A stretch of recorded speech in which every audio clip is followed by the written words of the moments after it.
خلي لي بالك يمي، ارتفاع بدرجات الحرارة وأغلب الحمام يذوبل عندك، فشنو الإجراء اللي أني أتخذه ويا هيج مرض يصير عندي؟ أخي العزيز، أول شي إنه أنا أحتاج فلاجين بشري مال أطفال أبو 125، إضافة إلى خل التفاح اللي متوفر عندنا. الفقرة الثانية، من ألاحظ أنه أحد الحمام مصاب بهذا المرض اللي هو الذوبان، أعزله بمعزل عن بقية الحمام. إضافة إلى ذلك أنه أني راح أزم الطير بإيدي اليمنى، إضافة إلى ذلك أنه راح أجيب إيدي اليسرى أخليها جوا الحوصلة مالت الطير بهاي الطريقة، وأقلب الطير إلى الأسفل حتى ينزل شكو مي موجود بالحوصلة مالت الطير.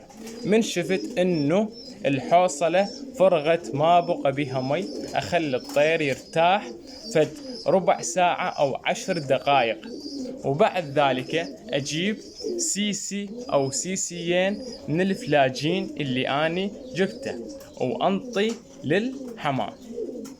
ورا 5 دقائق راح آخذ سيسي أو سيسيين من خل التفاح وأنطي. إضافة إلى ذلك أنه المي اللي راح أقدمه لهذا الطير أو شكو الطير مصاب عندي بالذوبان، أنه يكون موجود بيه كرفس مخلوط بالخلاط، إضافة إلى حلقات الليمون الطبيعي حتى يعوضنا عن الفيتامينات اللي صارت عندنا نقص.